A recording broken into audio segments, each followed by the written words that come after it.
গুজৰাট যাত্ৰাৰ আজি চতুৰ্থ দিনৰ সামৰণি পৰিলে। অহাকালি আমি নাহৰকটীয়াৰ পৰা ৰাজগড় হৈ মৰাণলৈকে যাত্ৰা কৰিম। পঞ্চম দিন হ'ব।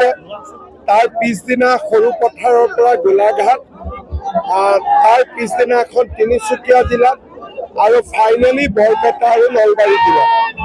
9 তাৰিখলৈকে আমাৰ এনেকৈ চলি থাকিব। ৰাইজৰ ভাল ধৰণৰ উৎসাহ।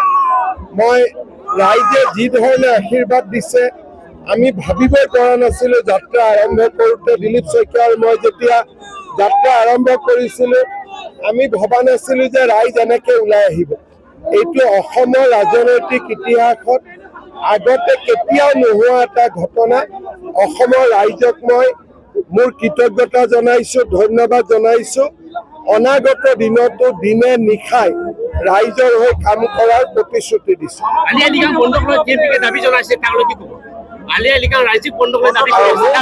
ৰাজ্যিক বন্ধ হ'ব লাগে, আমি আলোচনা কৰি দিম।